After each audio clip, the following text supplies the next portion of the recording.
এখন আপনারা সামনে সুজানগরের হযরত মাওলানা হাফিজ জয়নুল আবেদিন সাহেব বয়ান করবা। ونشهد أن لا إله إلا الله وحده لا شريك له ونشهد أن سيدنا ونبينا وحبيبنا وشفيعنا ومولانا محمدا عبده ورسوله صلى الله تعالى عليه وعلى آله وأصحابه وبارك وسلم. أما بعد فأعوذ بالله من الشيطان الرجيم. بسم الله الرحمن الرحيم. يا أيها الذين آمنوا اتقوا الله حق تقاته ولا تموتن إلا وأنتم مسلمون. وقال النبي صلى الله عليه وسلم تموتون كما تحيون وتحشرون كما تموتون أو كما قال عليه الصلاة والسلام. আল্লাহ পাক রব্বুল আলামিন আমরারে সৃষ্টি করছেন, অনর্থক সৃষ্টি করছেন না। সৃষ্টি করার পিছনে আল্লাহ তাআলার হিকমত আছে, উদ্দেশ্য আছে। আল্লাহ তাআলা ফরমায়, আফা হাসিবতুম আন্নামা খালাকনাকুম আবাসা ওয়া আন্নাকুম ইলাইনা লা তুরজাউন। তোমরা কি কথা মনে করো যে তোমরারে আমি খেল তামসা হিসাবে অনর্থক সৃষ্টি করছি এবং তোমরা আমার কাছে ফিরে যাইতে হইবে না, এই কথা কি তোমরা মনে করো? না, এটা কখনো না। অবশ্যই তোমরা একটা উদ্দেশ্য নিয়ে সৃষ্টি করা হয়েছে এবং তোমরা আমার কাছে ফিরে যাইতে হইবে। তো আল্লাহ পাক রব্বুল আলামিন আমরারে একটা উদ্দেশ্য নিয়ে সৃষ্টি করছেন। আমি আপনারা সামনে কোরআনে করিম থেকে একটা আয়াত তিলাওয়াত করছি এবং নবী করিম সাল্লাল্লাহু আলাইহি ওয়াসাল্লামের একখানা ছোট্ট হাদিস আপনারা সামনে তিলাওয়াত করছি। যদি আল্লাহ পাক রব্বুল আলামিন আমারে তৌফিক দান করেন তাহলে এই আয়াত এবং হাদিসের আলোকে কয়েকটা কথা খুঁজে আপনার কাছ থেকে আমি বিদায় নিমু। আল্লাহ পাক রব্বুল আলামিন ফরমায়েন, ইয়া আইয়ুহাল্লাযীনা আমানুত্তাকুল্লাহা হাক্কা তুকাতিহি।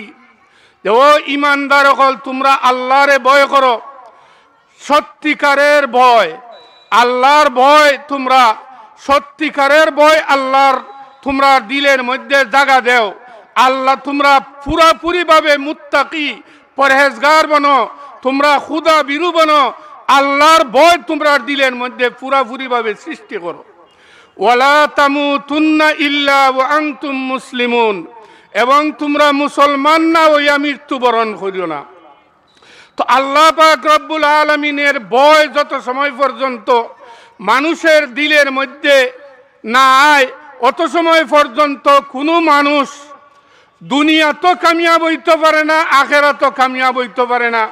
কোনো মানুষ দুর্নীতি থেকে বাঁচতে পারে না, অবৈধ কাম থেকে বাঁচতে পারে না, যত সময় পর্যন্ত মানুষের দিলের মধ্যে আল্লাহর ভয় সৃষ্টি না হয়।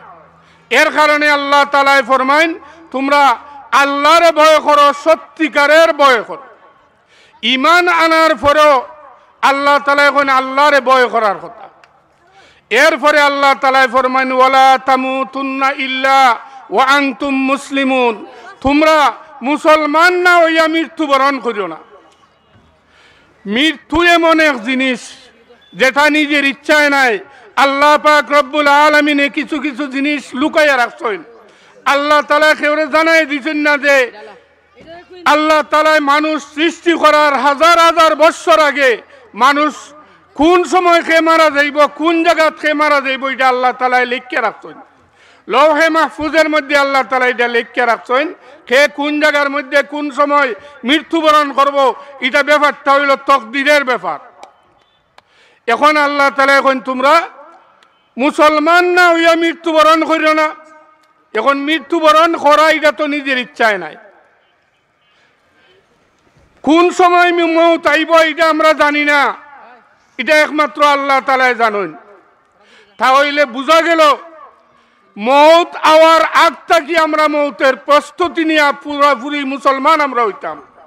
মুসলমান হইয়া আমরা সর্বদা থাকতাম, তাহলে আমরার মৌত যে সময় আইব আমরা মুসলমান হিসাবে আমরার মৌত আইব। নবী করিম সাল্লাল্লাহু আলাইহি ওয়াসাল্লামে ফরমায়েন, কামা তামুতুনা কামা তাহইয়াউনা ওয়া তুহশারুনা কামা তামুতুন। তোমরা দুনিয়া যেভাবে জীবন যাপন করো এইভাবে তোমরার মৃত্যু হইব, আর যেভাবে তোমরার মৃত্যু হইব এইভাবে তোমরা কিয়ামতের দিন হাসরের মাঠে তোমরা উঠবাই। এখন দুনিয়ার যদি আমরা মুসলমান হিসাবে জীবন যাপন করি তাহলে আমরার মৃত্যুটা হইব মুসলমান হিসাবে, হাসরের মাঠেও আমরা মুসলমান হিসাবে আমরা উঠবো। দুনিয়ার যদি আমরা মুসলমান হিসাবে জীবন যাপন করি না, আল্লাহর অবাধ্য হইয়া আমরা চলি, আল্লাহর নাফরমানি করিয়া চলি, মৃত্যুর সময়ও আমরা মুসলমান হইয়া আমরার মৃত্যু হইতো না, আল্লাহর অবাধ্য অবস্থায় মৃত্যু হইব। হাসরের মাঠেও আল্লাহর নাফরমানি হিসাবে আল্লাহ হাসরের মাঠেও আল্লাহর সামনে গিয়ে হাজির হওয়া লাগবো। এর কারণে ই দুনিয়ার জিন্দেগিত আমরা আল্লাহ পাক রব্বুল আলামিনের হুকুম মান্য আমরা চলতাম। মুসলমান কারে কয়? ইসলাম যার মধ্যে আছে এ হইল মুসলমান। মুসলমান ওই ব্যক্তি যে নাকি আল্লাহ পাক রব্বুল আলামিনের যে হুকুম আহকাম, আল্লাহ তাআলা যে সমস্ত জিনিস করার লাগি আল্লাহ তাআলা আদেশ করছেন, ওই সমস্ত জিনিস করা, যে সমস্ত জিনিসটাকে আল্লাহ পাক রব্বুল আলামিনে নিষেধ করছেন ওই সমস্ত জিনিসটাকে বিরত থাকার নাম হইল মুসলমান হওয়া। আর আল্লাহ তাআলা যে সমস্ত জিনিস আদেশ করছেন এটা করণ কোন নিয়মে, বিরত থাকা কোন নিয়মে, নবী করিম সাল্লাল্লাহু আলাইহি ওয়াসাল্লামে দেখাইয়া গেছেন, উম্মতরে শিক্ষা দিয়া গেছেন যে এই তরিকায় তোমরা আল্লাহর হুকুম পালন করবাই, এই তরিকায় তোমরা আল্লাহর নাফরমানের দিকে তোমরা বিরত থাকবাই, আল্লাহর নিষেধ থেকে বিরত থাকবাই। তো মোট কথা হইল আল্লাহ তাআলার হুকুম নবীর তরিকা মতো দুনিয়ার জীবন যাপন যদি আমরা করিয়া যাইতাম পারি তাহলে আমরা হইলাম মুসলমান। আর যদি আল্লাহর হুকুম নবীর তরিকা মতো আমরা চলতাম পারি না তাহলে আমরা মুসলমান হইতাম পারতাম না। মুসলমান হইয়া যদি আমরা জীবন যাপন করতাম পারি তাহলে পরের যে জিন্দেগি আল্লাহ পাক রব্বুল আলামিন আমরার লাগি সৃষ্টি করছেন, আল্লাহ তাআলা নবী করিম সাল্লাল্লাহু আলাইহি ওয়াসাল্লামে ফরমায়েন, ওয়া ইন্নাকুম খুলিকতুম লিল আখিরা, তোমরা আখিরাতের লাগি সৃষ্টি করা হয়েছে।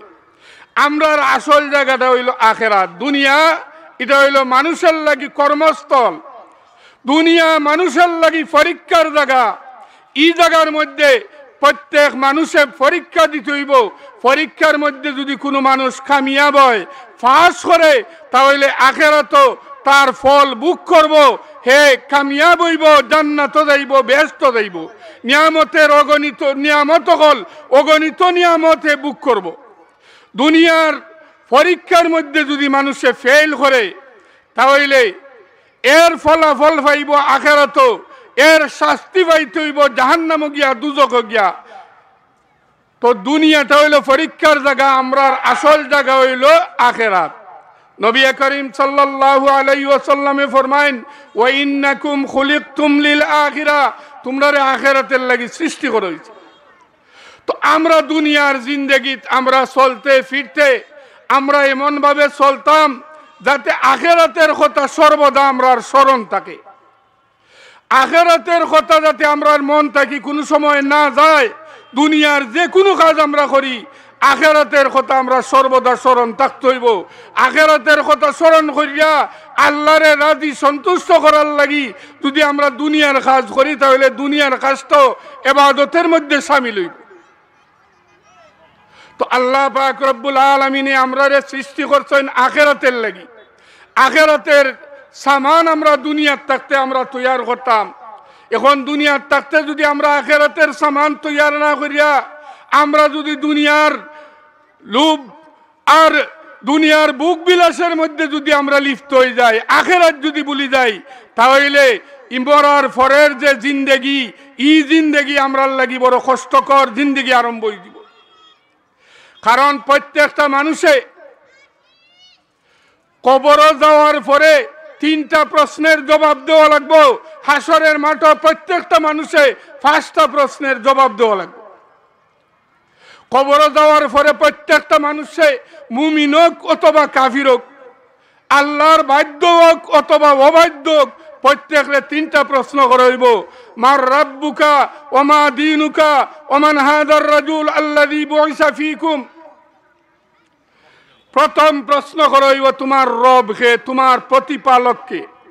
দুনিয়ার থাকতে যারা নাকি আল্লাহরে প্রতিপালক মানছে, আল্লাহরে রব মানছে, আল্লাহরে সৃষ্টিকর্তা মানছে, আল্লাহরে রাজিক মানছে, আল্লাহরে সব কিছু মানছে, যে বেমার দেনেওয়ালা আল্লাহ, বেমার ক্ষমানেওয়ালা আল্লাহ, সব কিছু করে নেওয়ালা আল্লাহ, ইজ্জত দেনেওয়ালা আল্লাহ, বেইজ্জত করে নেওয়ালা আল্লাহ, এই কথা যারা বিশ্বাস করছে এরা জবাব দিব রব্বি আল্লাহ, আমার রব আল্লাহ। যারা দুনিয়ার থাকতে ইসলামের হুকুম মতো চলছে, ইসলাম মান্য চলছে, এরা জবাব দিব দ্বীন আল ইসলাম। যারা নাকি দুনিয়াত নবী করিম সাল্লাল্লাহু আলাইহি ওয়াসাল্লামের আদর্শ মান্য চলছে, এরা জবাব দিব যে মুহাম্মদুর রাসূলুল্লাহ সাল্লাল্লাহু আলাইহি সাল্লাম এনুলা আল্লাহর রাসূল। এরা সম্পর্কে আল্লাহ পাক রব্বুল আলামিনে ফিরিস্তা বললে কইবা, তো ফিরিস্তা কল ওয়াসিউ লাহু কবরহু, তো ফিরিস্তা কল ওই ব্যক্তির কবরে প্রশস্ত করে দাও।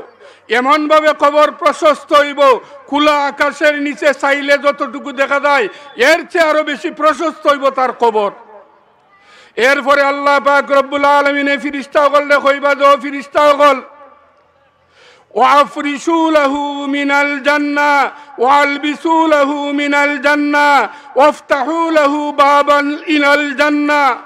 কইবা ও ফিরিস্তা হল ওই ব্যক্তিরে, ই আমার মায়ার বন্দা, হে আলমারে আল্লাহ মান্না চলছে, তারে বেহেশতের বিছানা বিছাইয়া দেও, বেহেশতের পোশাক পরিধান করাও এবং বেহেশতের সাথে তার কবরের দরজা খুলি দেও, যাতে কবরে থাকিয়া কিয়ামত পর্যন্ত বেহেশতের আরাম উপভোগ করতে পারে।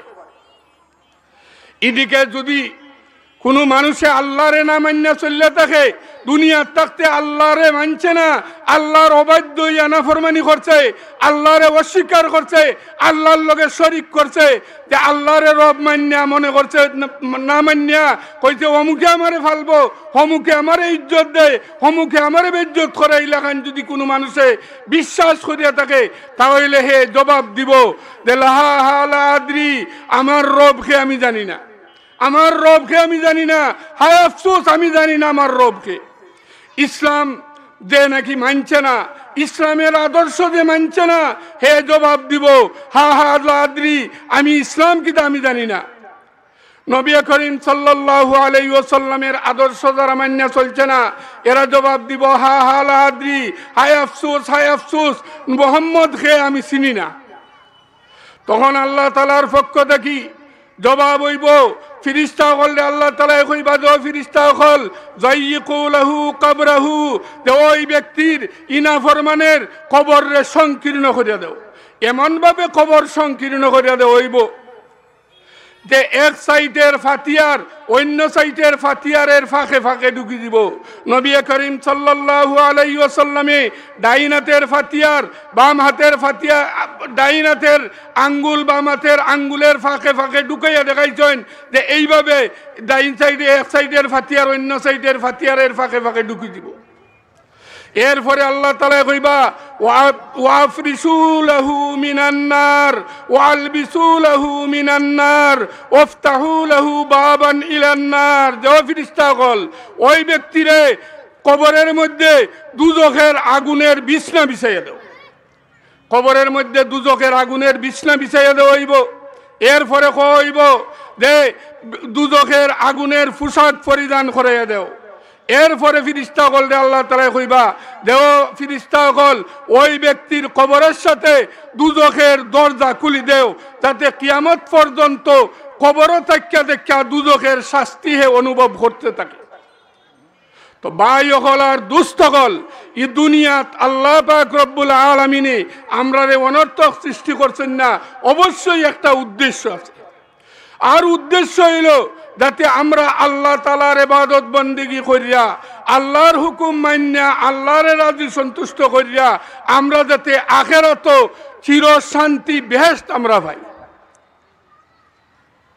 কবরের মধ্যে আযাব, কবরের আযাব আরো বিভিন্ন ধরনের আযাব কবরের মধ্যে হইব। নবী করিম সাল্লাল্লাহু আলাইহি ওয়াসাল্লামে ফরমায়েন, যারা নাকি আল্লাহর নাফরমান, যারা দুনিয়ার থাকতে আল্লাহর নাফরমানি করছে, এরার লাগি কবরের মধ্যে একটা নাই দুইটা নাই 99টা বিষাক্ত সাপ এক একজনের কবরের মধ্যে রাখা হইব। বিষাক্ত সাপ এমন বিষাক্ত, নবী করিম সাল্লাল্লাহু আলাইহি ওয়াসাল্লামে ফরমায়েন, যদি একটা সাপে তার নাকের শ্বাস দুনিয়ার মধ্যে ফেলাইতো তাহলে সারা দুনিয়া বিষাক্ত হয়ে দিত। দুনিয়ার মধ্যে কোনো ধরনের উদ্ভিদ গাছপালা জন্ম নিত না, এলাকান বিষাক্ত হয়ে দিত দুনিয়ার জমিন।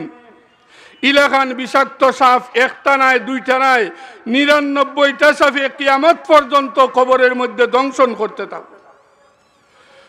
হযরতে উসমান রাদিয়াল্লাহু তাআলা আনহু সম্পর্কে বর্ণিত আছে যে উসমান রাদিয়াল্লাহু তাআলা আনহু যখন কবরের খান্দা বাই যাইতা, অত খান্দা খান্তা কানতে কানতে থানের চৌকের ফাইনে দাড়ি বাইয়া এরপরে গিয়া পানি গিয়া মাটির পর্যন্ত পড়তো। সাহাবায়ে কেরামে জিকাইলা, দো খলিফাতুল মুসলিমিন, কবরের খান্দা বাই গেলে আপনি দেখা যায় অত খান্দা খান্দইন, কিন্তু বেহেশত দুজকের আলোচনা শুনলে আপনি অতটা কান্দইন না, তার কারণ কিতা?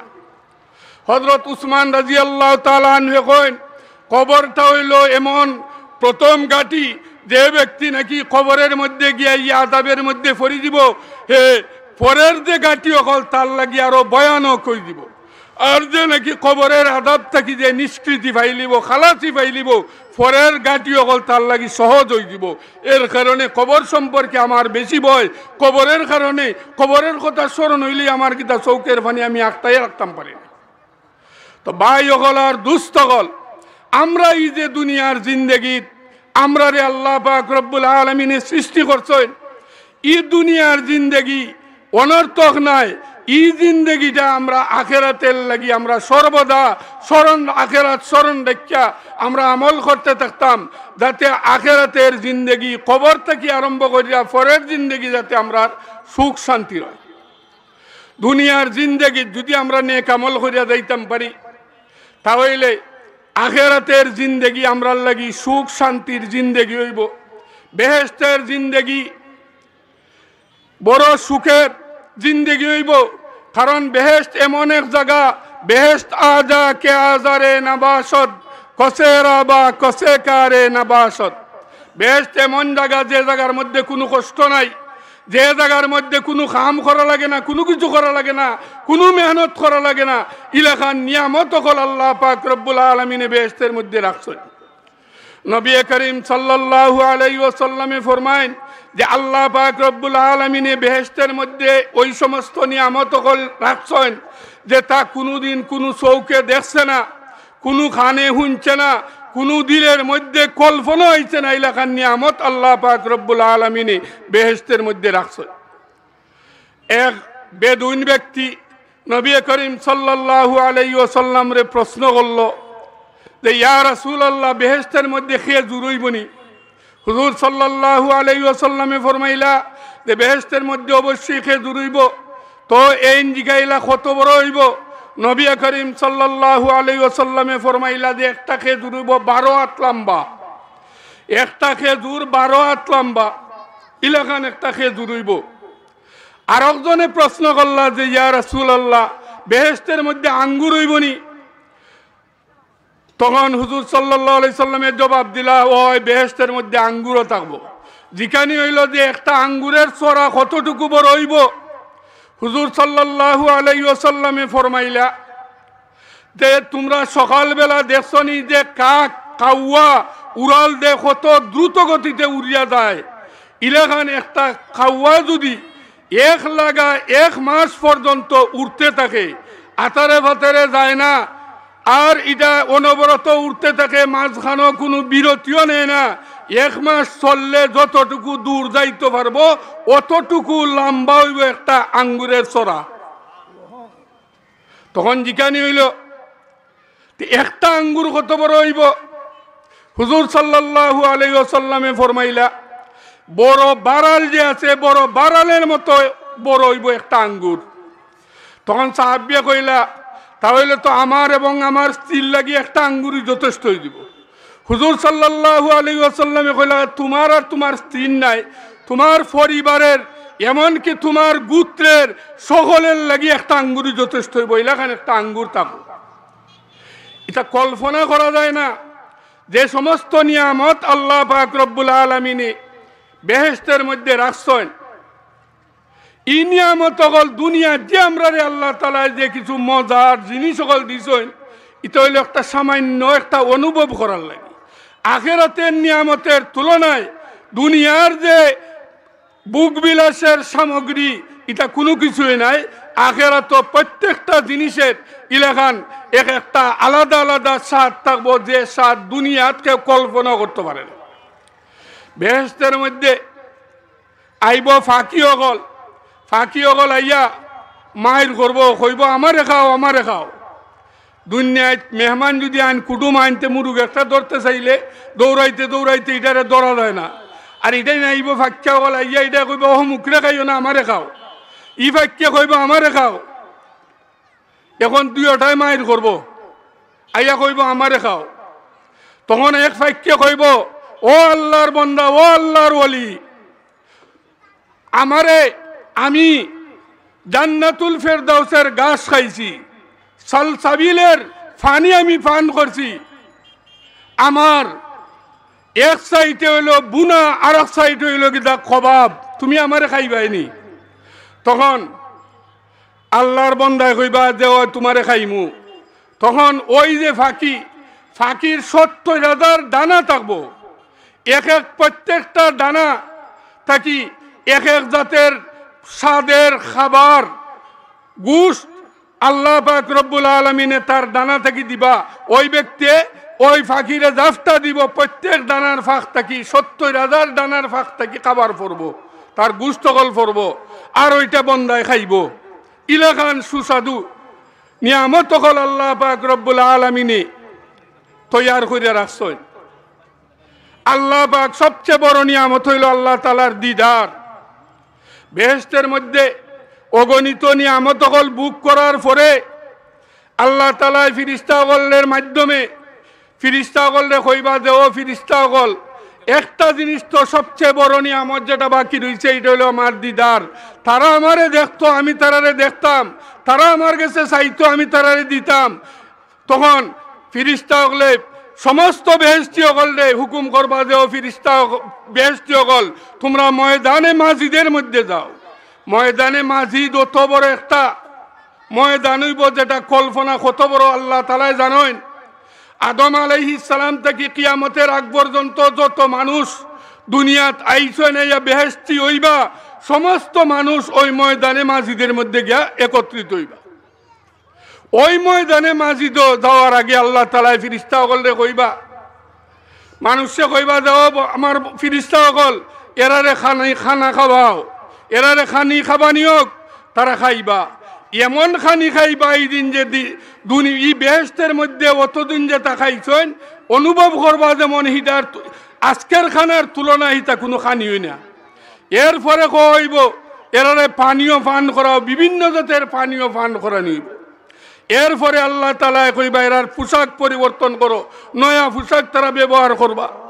নয়া পোশাক কি লাগান ইখানে তাকে দেখে বদলাইবানি না, আল্লাহ তাআলার কুদরতে অটোমেটিক তারার কাপড় বদলি দিব, চেঞ্জ হয়ে দিব, আর নয়া কাপড় তারা পরিধান করবা।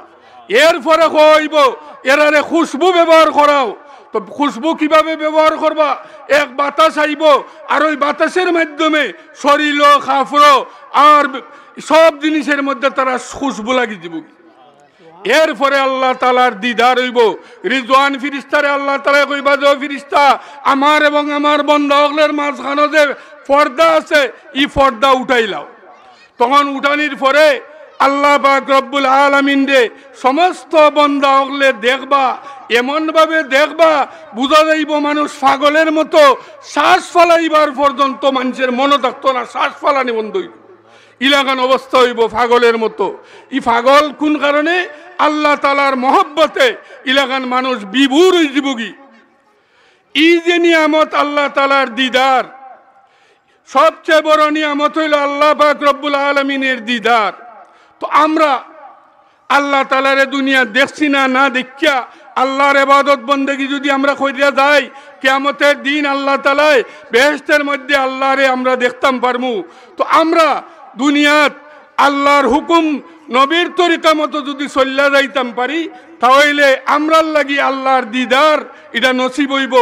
আর যদি আমরা আল্লাহর অবাধ্য হইয়া আল্লাহর নাফরমানি করি আমরা যাই, তাহলে দিদার ও এত দূরের কথা, আল্লাহ তাআলার ঈদে নাফরমানির কারণে আমরা এমন শাস্তির মধ্যে গিয়ে পড়মু, যে শাস্তি দুনিয়ার কোনো শাস্তি, ঈদে দুনিয়ার আগুন ৭০,০০০, আখিরাতের ঈদ দুজকের আগুনের ৭০,০০০-এর এক ভাগও নাই।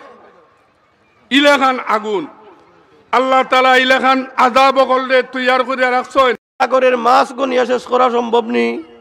কোন সম্ভব আছে দইরা নেওয়া যায়, একদিন হয়তো রাত লাগলে শেষ হইব, কিন্তু আল্লাহর নিয়ামত এই পরিমাণ, এগুলারে গনিয়া কখনো শেষ করা সম্ভব না। আপনাকে নিয়ে আপনি চিন্তা করেন, এই যে দুইটা চোখ আল্লাহর বড় নিয়ামত, এই দুইটা চোখ যদি আল্লাহ আমাদেরকে না দিতেন তাহলে আমরা অন্ধ হইয়া থাকতাম। যারা চোখ নাই তারা বুঝের চোখ কি কত বড় নিয়ামত ছিল। যাদের পাও নাই, চলাফেরা করতে পারে না, তারা ঘরের মধ্যে আজকে আতুর হইয়া বসে আছে, তারা পায়ের নিয়ামত এর কদর বুঝতে আছে। যাদের হাত নাই তারা বুঝতেছে হাত কি পরিমাণ একটা বড়, কত বড় একটা নিয়ামতের জিনিস। যাদের খান নাই তারা বুঝতেছে আজকে মানুষের কথা কইতেছে আমি শুনতে পারতেছি না, এক কত বড় নিয়ামত। ঠিক তেমনিভাবে যারা কথা কইতে পারি আমরা, যাদেরকে আল্লাহ বাক শক্তি দান করছেন, কথা কইবার শক্তি দান করছেন, তাদেরকে যদি আল্লাহ বাক শক্তি দান না করতেন তাহলে বুবা হইয়া থাকতাম। এটা আল্লাহর একটা বড় নিয়ামত, শুকরিয়া আদায় করলে শেষ হবে না। ঠিক তেমনিভাবে যাদেরকে আল্লাহ রব্বুল আলামিন সম্পদ দান করছেন, সম্পদও আল্লাহর একটা নিয়ামত। যাদেরকে আল্লাহ ইজ্জত দান করছেন, ইজ্জতের জিন্দেগি নসিব হইতেছে, ইজ্জতও আল্লাহর একটা নিয়ামত। সকলের ইজ্জত এক সমান হয় না, কথা বুঝাননি? এই যে নিয়ামতগুলোর মধ্যে আমরা যে নিয়ামতের মধ্যে আমরা লিপ্ত আছি, এই নিয়ামত কার দান? আল্লাহর দান। তাহলে যে আল্লাহর নিয়ামত গণ্য শেষ করা সম্ভব না, মহব্বত করলেই আল্লাহ কি মহব্বত করে না করে না, কথা বুঝাননি? মহব্বত করলে কারে করুন? আল্লাহকে করুন। যেহেতু আল্লাহর নিয়ামত আমরা বুক করতে আসি। মানুষে একটা কথা কয় আমরা বাসায়, যার খায় তার গায়। কিতা কইন? যার খায় তার গায় নানি, খাইরাম কার? আল্লাহর। ২ নম্বর কারণ, ফাআলুল লিমা ইউরিদ, আল্লাহ রাব্বুল আলামিন যা চান তাই করতে পারেন, বন্দায় যা চায় তা করতে পারে না, কথা বুঝাননি? বন্দায় যা চায় তা করতে পারতো না। আল্লাহ যেখান চায় নিকানো হইব, তাহলে আল্লাহ যেখান চায় নিকানো যদি হয়, মহব্বত করলে কারে করুন? আল্লাহরে করুন। যেমন হযরত নূহ আলাইহিস সালাতু ওয়াস সালাম, কুরআন শরীফ আছে। নূহ আলাইহিস সালাতু ওয়াস সালামের এক ছেলের নাম ছিল কেনান। কেনান সম্পর্কে ফয়সালা হইয়া গেছে, ডুববা মরব, কুরআন শরীফ আছে। এখন কেনান নূহ আলাইহিস সালামের চোখের সামনে তান যখন জাহাজের উপরে উঠছেন, সাঁতার কাটতে আছে, তাই ডাক দিছেন, সন্তান তো বাবার সামনে সন্তান মরলে পানির ডুবিয়ে বাবার কি একটু কষ্ট লাগে না? ডাক দিলাইছেন, ইয়া বুনাইয়ার কাব্বানা, ও কলিজার টুকরা সন্তান, আইও আমার লগে। সন্তানে কয়, সাউইলা জাবালিং ইয়াসিমুনি মিনাল মা, আমি যাই মুগিও পারো, এটা আমারে বাঁচাই লিব পানি তুকিয়া। আল্লাহর ফয়সালা হইল তোমার সন্তান পানি ডুববেই মরবে, তুমি ডাকলেও কাম হবে না। আল্লাহর ফয়সালা একটা ইডই হয়েছে, পানি ডুববে মারা গেছে, বন্দার ফয়সালা হয়েছে না। হযরত ইব্রাহিম আলাইহিস সালাতু ওয়াস সালাম স্বপ্নে দেখছিল, আল্লাহ নির্দেশ দিয়েছেন তোমার সন্তানকে কুরবানি করো। ইসমাইলের কথা আছে না নি? ইব্রাহিম আলাইহিস সালাম তান যতটুকু করণীয় ছিল, ফালাম্মা আসলামা ওয়া তাল্লাহু লিল জাবিন, কুরআন শরীফ আছে। যখন তান্ডে ফুটাইছেন কুরবানি করার লাগি চেষ্টা করছেন, কিন্তু আল্লাহর ফয়সালা হইল কুরবানি হওয়ার না, ওই যে কুন্ডা আল্লাহরটা হই। ঠিক তেমনিভাবে হযরত মুহাম্মদুর রাসূলুল্লাহ সাল্লাল্লাহু আলাইহি ওয়াসাল্লাম তান সাসার আবু তালিবের খান্দাত বইয়া কইতে আসলে একবার তা কইলা লা ইলাহা ইল্লাল্লাহ। আল্লাহর ফয়সালা হইল ইন্নাকা লা তাহদি মান আহবাবতা ওয়ালাকিন্নাল্লাহা ইয়াহদি মান ইয়াশা। তুমি যারা মায়া করো তারে তুমি কলিমা পড়াইতে পারতাই নাই, আল্লাহ যারা হেদায়েত দিবার সেই হেদায়েত পাইব। ফয়সালা হইছে কার পক্ষে? আল্লাহ যেখান চাইছেন। তো ফয়সালা আল্লাহ যেখান চাইবা ইকান হইবে, বন্দায় যেখান চান ইকান হয় না। তাহলে বন্দায় মহব্বত করলে কারে করুন? আল্লাহরই করুন।